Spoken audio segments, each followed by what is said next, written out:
Renungan pada hari ini diambil dari Injil Matius. Demikian firman Tuhan yang disampaikan di dalam Matius 13 ayat 9 sampai 17. Siapa bertelinga, hendaklah ia mendengar. Maka datanglah murid-muridnya dan bertanya kepadanya, "Mengapa engkau berkata-kata kepada mereka dalam perumpamaan?" Jawab Yesus, "Kepadamu diberi karunia untuk mengetahui rahasia kerajaan surga, tetapi kepada mereka tidak. Karena siapa yang mempunyai, kepadanya akan diberi, sehingga ia berkelimpahan.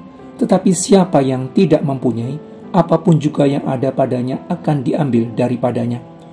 Itulah sebabnya aku berkata-kata dalam perumpamaan kepada mereka, karena sekalipun melihat, mereka tidak melihat, dan sekalipun mendengar, mereka tidak mendengar dan tidak mengerti.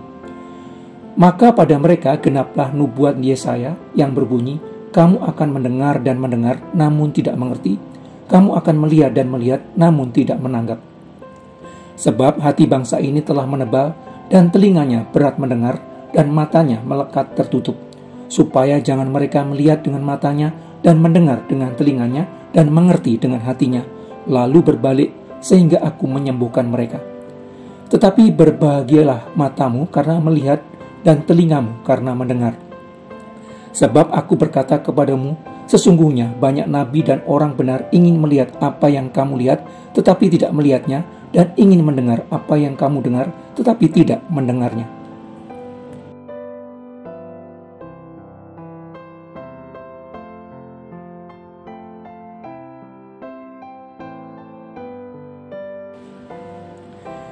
Kejatuhan manusia ke dalam dosa membuat segala sesuatu yang sebelumnya terlihat sungguh amat baik ketika diciptakan Tuhan menjadi rusak.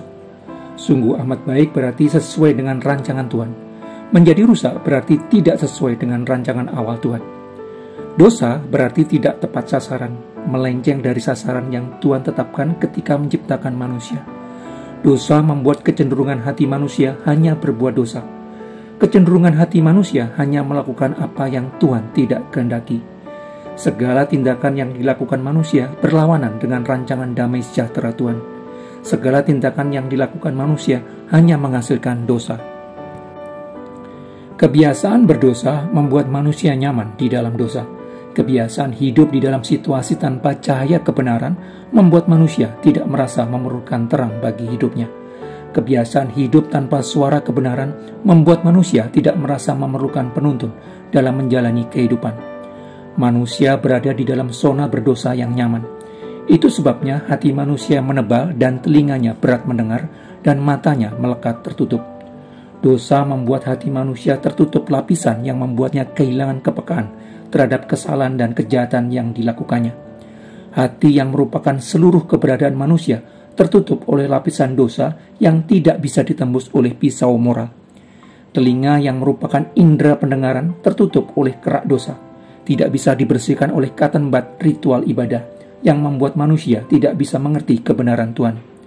Mata yang merupakan indera penglihatan tertutup oleh selaput dosa, tidak bisa dibersihkan oleh obat tetes perbuatan baik, membuat manusia tidak bisa menangkap kebenaran yang dilihatnya.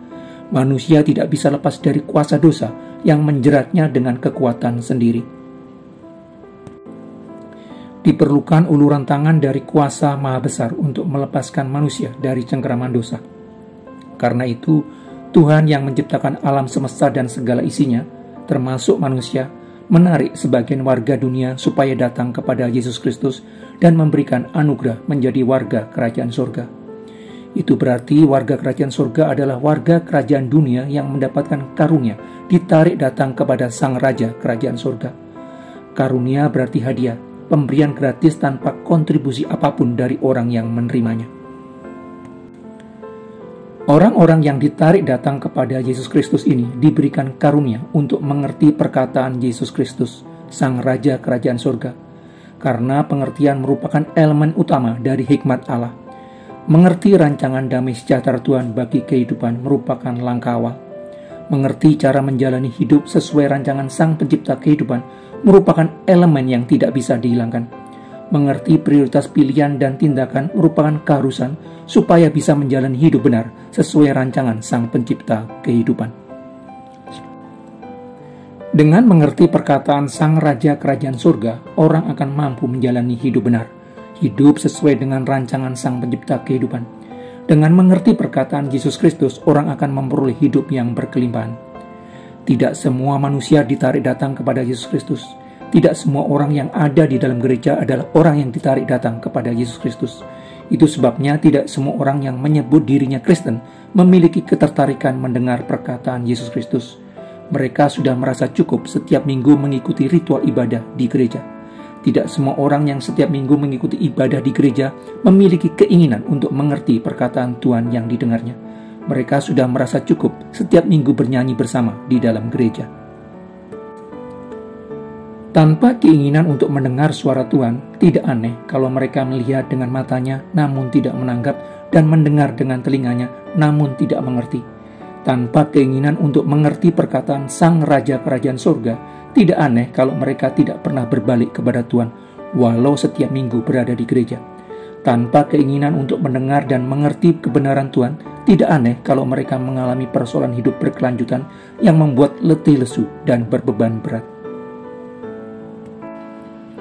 Karena itu, karunia untuk mendengar perkataan Yesus Kristus yang begitu ingin didengar para nabi terdahulu sudah seharusnya kita pergunakan dengan baik dengan mendengar secara cermat perkataan Sang Hikmat kehidupan.